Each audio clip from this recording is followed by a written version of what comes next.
நாமல் ராஜபக்ஷ இருக்கார் இல்லையா, அவர் வந்து சொல்றாரு என்ன அப்படின்னா, சிஐடில என்ன எப்ப கூப்பிடுவாங்க அப்படின்னு நான் வந்து ரொம்ப எதிர்பார்த்துக்கிட்டு இருக்கேன். ஓகே. ஏன்னா அங்க போனோடனே அவங்க என்கிட்ட கேள்வி கேட்கறாங்களோ இல்லையோ, என்கிட்ட வந்து அவங்க கிட்ட கேள்வி கேட்கணும்னு நிறைய கேள்வி இருக்கு அப்படின்னு சொல்றாங்க. யோஷித ராஜபக்ஷவுக்கு வெளிநாட்டு பயண தடை விதிச்சிருக்காங்க.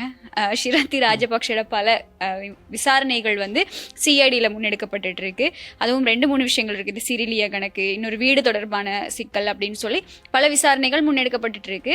ஒட்டுமொத்தமாக வந்து ராஜபக்ஷ குடும்பத்தில் பல விசாரணைகள் நடந்துகிட்டு இருக்கு. ஸோ ஆக மொத்தத்தில் நமக்கு என்ன தெரியுது அப்படின்னு பார்த்தீங்கன்னா, கடந்த காலத்துல நிறைய ஊழல்கள் நடந்திருக்கு அப்படின்னு தெரியுது. ஆமா, கபில சந்திரசேன அவர் என்ன நடந்துச்சு, அவருக்கு என்ன நடந்துச்சுன்னு தெரியல. மர்மமான ஒரு மரணம். அவருடைய மரணத்துல வந்து அவருக்கு பொலோனியம் 210 அவங்களுக்கு வந்து கொடுத்திருக்கலாம் அப்படின்ற மாதிரி இப்ப தகவல்கள் வந்து வெளியாகி இருக்கு. இது துர்கா லட்சுமி வீடியோ கால் ஜோதிடம். எந்த பிரச்சனையாக இருந்தாலும் வீடியோ கால் மூலம் சரி செய்யப்படும். அனைத்து பிரச்சனைகளுக்கும் 11 நாட்களில் தீர்வு. வணக்கம் கனிஷா. வணக்கம், எப்படி இருக்கீங்க? நல்லா இருக்கேன் கனிஷா, நீங்க எப்படி இருக்கீங்க? நானும் ரொம்பவே நல்லா இருக்கேன். இன்னைக்கு என்னென்ன செய்திகளை பத்தி நம்ம நிகழ்ச்சியில பேச போறோம்? சரி, இன்னைக்கு வந்து நிறைய பரபரப்பான செய்திகள் நிறைய இருக்கு. முதலாவதா செய்தி என்ன அப்படின்னு பாத்தீங்கன்னா, நாமல் ராஜபக்ஷ இருக்கார் இல்லையா, அவர் வந்து இப்ப சிஐடி ஆபீஸுக்கே வந்து சவால் விடுத்திருக்கிற மாதிரி நிறைய விஷயங்கள் வந்து பேசியிருக்காரு. என்ன மட்டும் கூப்பிடட்டும், நான் கேள்வி கேட்க பாருங்க அப்படின்ற மாதிரி இவர் சில விஷயங்கள் வந்து சொல்லியிருக்காரு. அது என்ன அப்படின்றத இன்னைக்கு நம்ம நிகழ்ச்சியில பார்க்கலாம். ஓகே, அதே மாதிரி இப்ப நீங்க நாமல் ராஜபக்ஷ அப்படின்னு சொல்லும் போதுதான் இன்றைய தினம் வெளியாயிருக்கக்கூடிய இன்னும் ஒரு முக்கியமான செய்தி என்ன அப்படின்னா, இப்போ பசில் ராஜபக்ஷ இருக்காரு இல்லையா, அவருக்கு ஆல்ரெடி மாத்திரை நீதிமன்றம் தான் உத்தரவிட்டு இருந்தாங்க. அவரை வந்து கைது செய்யணும், பிடியாணை பிறப்பிச்சிருந்தாங்க. இன்றைய தினம் வந்து சிஐடி மூலமாவே வந்து இந்த உத்தரவு பிறப்பிக்கப்பட்டிருக்கு. அதாவது கொழும்பு கோட்டை நீதிமன்றத்துல சில உண்மைகளை முன் வச்சிருக்கக்கூடிய சந்தர்ப்பத்துல அவரை கைது செய்யணும், கைது செஞ்சு நீதிமன்றத்துல முன்னிலைப்படுத்தணும் அப்படிங்கிற ஒரு தகவல் வெளியாகி இருக்கு. கோட்டை நீதிமன்றம் மூலமா இந்த உத்தரவு பிறப்பிக்கப்பட்டிருக்கு. அதை பத்தி நம்ம பார்க்கலாம், எதுக்காக இந்த கைது உத்தரவு அப்படின்னு. அதே மாதிரி பாத்தீங்கன்னா, முன்னாள் ஜனாதிபதி மஹிந்த ராஜபக்ஷ மற்றும் மைத்ரிபால சிறிசேன இருக்காங்க இல்லையா, இவங்க வந்து அரசாங்கத்தை ஏமாற்றி சில காணிகள் வந்து அபகரிச்சதா ஒரு குற்றச்சாட்டு வந்து வந்திருக்கு. அதை பத்தின டீடைல்ஸும் நீங்க நம்ம நிகழ்ச்சியில பார்க்கலாம். ஓகே, அதே மாதிரி கபில சந்திரசேனவோட மர்மமான மரணம், இந்த மரணம் தொடர்புல இப்போ பல தகவல்கள் வெளியாகி இருக்கு. இன்றைய தினம் இது தொடர்பான வழக்கு விசாரணை நீதிமன்றத்தில் எடுத்துக்கொள்ளப்பட்டது. அதுல என்னென்ன தகவல்கள் வெளியாகி இருக்கு, இந்த வழக்கு இனி எந்த கோணத்துக்கு போக போகுது அப்படிங்கிறதையும் பார்க்கலாம். அதுலயும் மிக முக்கியமா களுத்துறையில நேற்று தினம் ஒரு துப்பாக்கிச்சூடு பதிவாகி இருந்தது. இந்த துப்பாக்கிச்சூடு சம்பவம் வந்து எதனால நடந்தது அப்படிங்கிற தகவல்களும் இப்போ வெளியாகி இருக்கு. இது தனிப்பட்ட ஒரு தகராறு காரணமா தான் இவ்வளவு தீவிரமான ஒரு துப்பாக்கிச்சூடு சம்பவம் பதிவாகி இருக்கு அப்படிங்கிற தகவல்களும் வெளியாகி இருக்கு. அதை பத்தியும் நம்ம பேசலாம் இன்னைக்கு நிகழ்ச்சி. சரி, வாங்க நிகழ்ச்சிக்குள்ள போகலாம். ஓகே, சரி, முதலாவதா என்ன விஷயம் அப்படின்னு பாத்தீங்கன்னா, நாமல் ராஜபக்ஷ இருக்கார் இல்லையா, அவர் வந்து சொல்றாரு என்ன அப்படின்னா, சிஐடில என்ன எப்ப கூப்பிடுவாங்க அப்படின்னு நான் வந்து ரொம்ப எதிர்பார்த்துக்கிட்டு இருக்கேன். ஏன்னா அங்க போனோடனே அவங்க என்கிட்ட கேள்வி கேட்கறாங்களோ இல்லையோ, என்கிட்ட வந்து அவங்க கிட்ட கேள்வி கேட்கணும்னா நிறைய கேள்வி இருக்கு அப்படின்னு சொல்றாங்க. அதாவது இந்த பிள்ளையானுடைய விஷயம் இருக்குல்ல, அதுல வந்து சாட்சியாக வந்து இவர் இருக்காரு, யாரு, அசாத் மௌலானா இருக்காரு. அவர் வந்து வெளிநாட்டு தூதரகத்துல வந்து இது கொடுக்குறாரு, சாட்சியங்களை வந்து கொடுக்கறாரு. அப்போ நீதிமன்றத்தால பிடியாணை வந்து அந்த நபருக்காக கொடுக்கப்பட்டிருக்கு. சோ நீங்க இங்க இருந்து போயிட்டு அங்க விசாரணை முடிச்சுட்டு வாரீங்கன்னா, அப்ப நீங்க அவரை வந்து கைது பண்ணிருக்கணும் இல்லையா, நீங்க கைது செய்யாம எப்படி அவரை வெளியில அனுப்பினீங்க அப்படின்ற மாதிரி சில கேள்விகளை கேட்பேன் அப்படின்ற மாதிரி சொல்லியிருக்காரு. அதே மாதிரி ஈஸ்டர் தாக்குதல் அது வந்து சிஐடிக்கு முன்னாடியே தெரியும் அப்படின்னா, இதை நீங்க ஏன் ஜனாதிபதி கிட்ட கொடுக்கல, தேசிய பாதுகாப்பு கிட்ட நீங்க ஏன் முன்னுக்கே அறிவிக்கல அப்படின்ற மாதிரியும் நிறைய கேள்விகளை வந்து இவர் வந்து கேட்கிறாரு.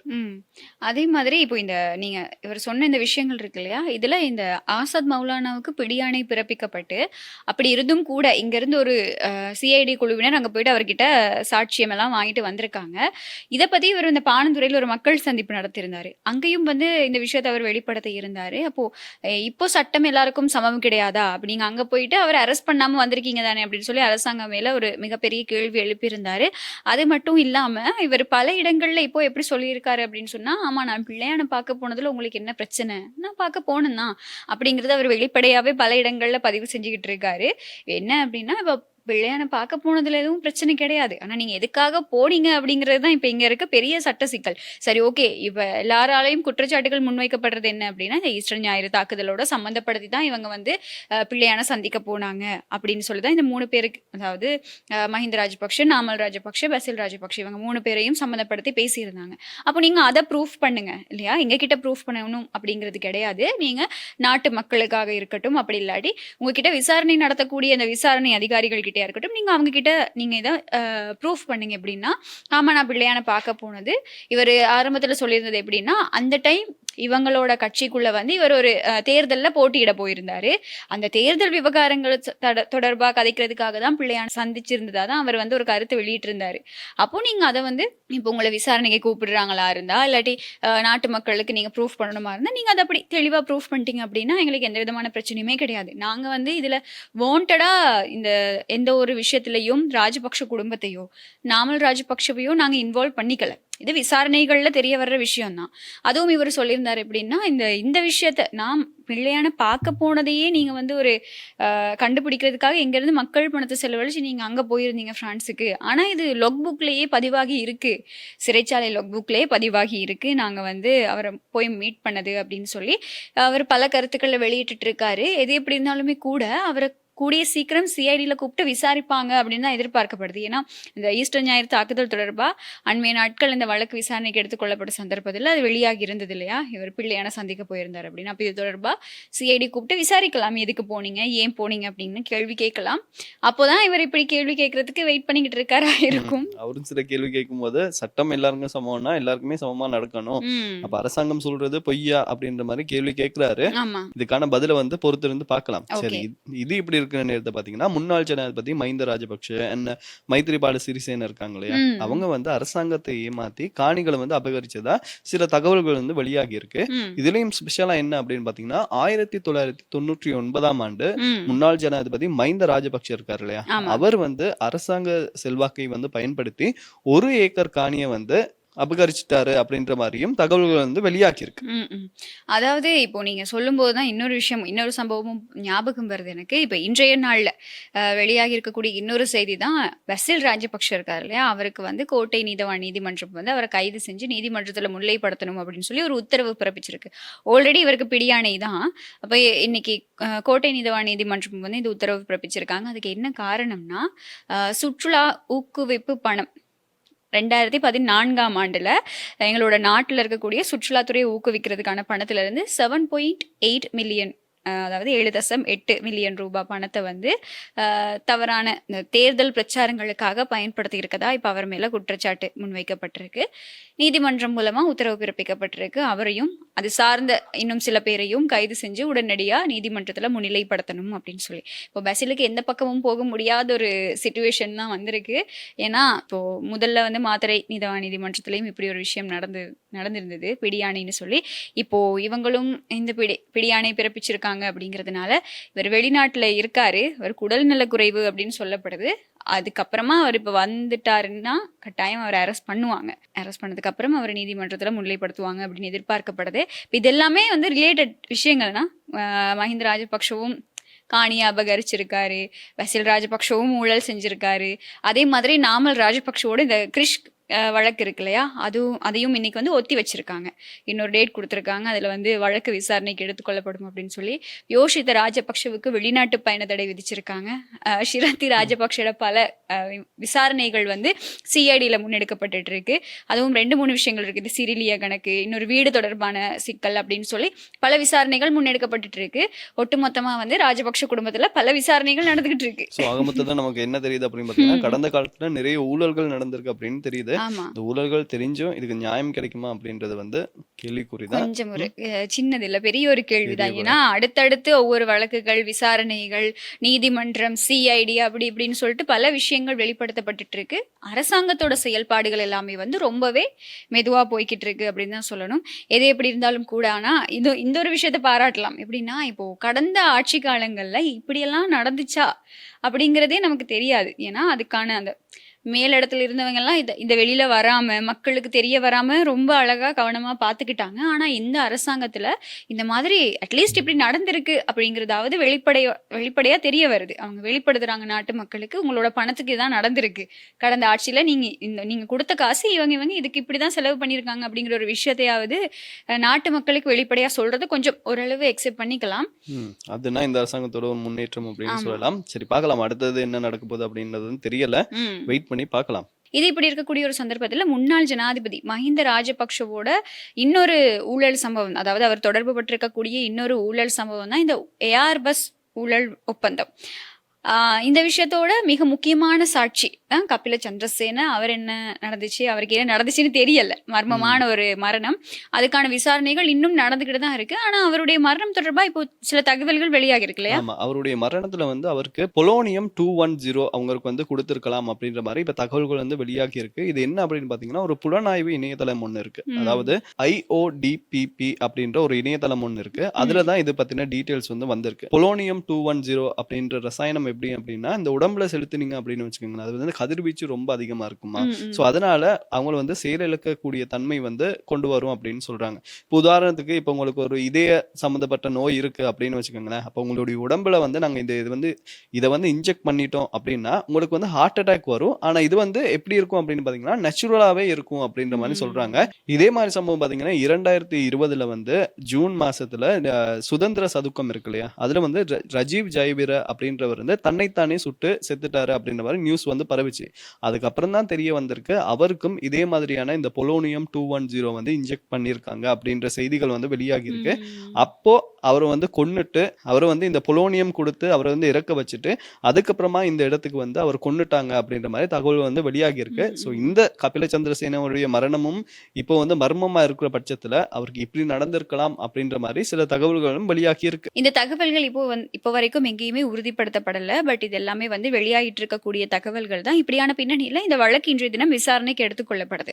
அதாவது ஒவ்வொரு வழக்கு ஒத்திவைப்பும் போய் இப்போ இன்றைய தினமும் எடுத்துக்கொள்ளப்படுது. இன்னைக்கு வந்து இந்த வழக்கை விசாரிச்சு, அதாவது கபில சந்திரசேனவுக்கு பிணை வழங்கணும், அவருடைய இந்த வழக்குல முன்னிலையான சட்டத்தரணிகள் வந்து இன்னைக்கு நீதிமன்றத்துல முன்னிலையாகியிருக்காங்க. இந்த ஜனாதிபதி சட்டத்தரணியும் அவருடைய கனிஷ்ட சட்டத்தரணியும் முன்னிலையாகியிருக்காங்க. ஏற்கனவே நடந்த வழக்கு விசாரணைகள்ல இவங்க முன்னிலை ஆகல அப்படிங்கிறது ஒரு பிரச்சனையா இருந்தது. அப்போ இது தொடர்பா இந்த ஊடகங்கள்ல வெளியாகி இருந்த செய்திகள் இதோட அடிப்படையில வந்து இவங்க 2 பேரும் இன்னைக்கு நீதிமன்றத்துல முன்னிலையாகியிருக்காங்க. அப்போ அவங்க கிட்ட சாட்சியங்களை பெற்றுக்கொள்ளணுமா அப்படிங்கிற பல தகவல்கள் வந்து இந்த இடத்துல பரிமாறப்பட்டிருக்கு. அது மட்டும் இல்லாம அவங்க இந்த பிணை வழங்குறதுக்காக கபில சந்திரசேனவுக்காக அவங்க முன்னிலையான சந்தர்ப்பத்தில் அவங்க எந்தெந்த சாட்சியங்கள் கிட்ட சாட்சியம் பெற்றுக்கொண்டாங்க, அது தொடர்பான விசாரணைகளுக்காக தான் இவங்க வந்து நீதிமன்றத்துல முன்னிலை ஆகணுமா ஆகக்கூடாதா அப்படிங்கிற தீர்மானம் வந்து அடுத்த வழக்கு விசாரணையில உறுதிப்படுத்தப்படும் அப்படின்னு சொல்லி நீதவான் சொல்லியிருக்காரு. அது மட்டும் இல்லாம இன்னைக்கு மிக முக்கியமான ஒரு தகவல் வெளியாகி இருக்கு இந்த கபில சந்திரசேனவோட மர்மமான மரணம் தொடர்புல. என்ன அப்படின்னா, இப்போ சம்பவம் நடக்குது 7ஆம் திகதி தானே.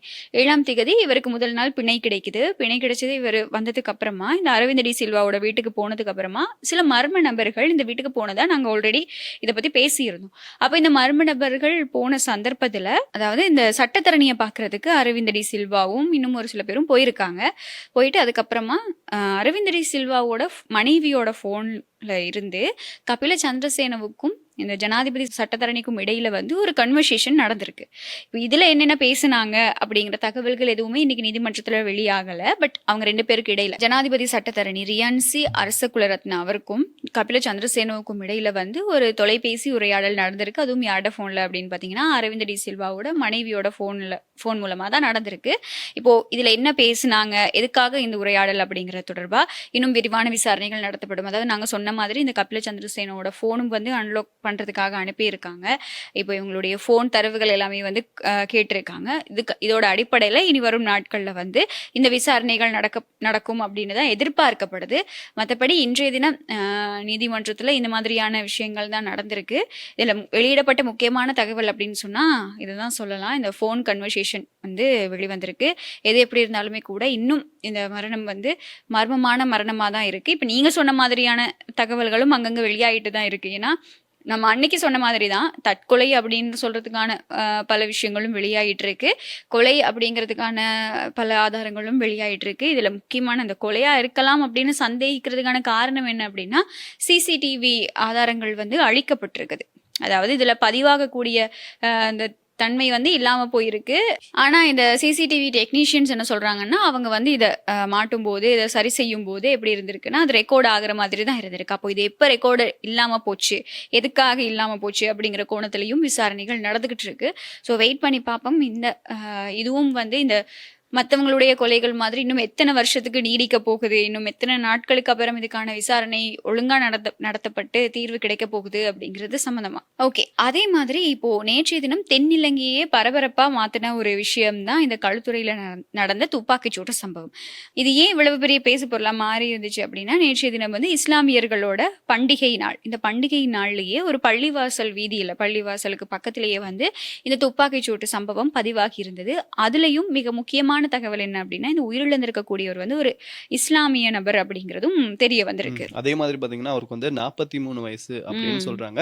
இவர் வந்து அந்த இறைச்சியை விற்பனை செய்யறது இல்லையா, அதுலதான் இந்த விற்பனை நடவடிக்கையில தான் அவர் வந்து ஈடுபட்டு வந்ததாகவும் தகவல்கள் வந்து வெளியாகி. இதுக்கு நேத்து நாங்க என்ன பேசியிருந்தோம் அப்படின்னு பாத்தீங்கன்னா, இதுக்கு பின்னாடி என்ன இருக்கு, ஒரு போதைப் பொருள் இதா இருக்குமா, பாதாள உலக குழு தொடர்பு இருக்குமா அப்படின்ற மாதிரி நிறைய கோணத்துல நம்ம வந்து பேசியிருந்தோம். இப்ப தகவல்கள் என்ன வெளியாகி இருக்கு அப்படின்னு பாத்தீங்கன்னா, இது வந்து தனிப்பட்ட விரோதம் காரணமாக தான் இந்த சம்பவம் வந்து நிகழ்ந்திருக்கு அப்படின்னு சொல்றாங்க. அதுவும் ஒரு காதல் விவகாரம் தொடர்பா சில பேர் வந்து காசு கொடுத்து கூலிப்படை மூலமா இதை வந்து செஞ்சிருக்கதாகவும் தகவல்கள் வெளியாகி இருக்கு.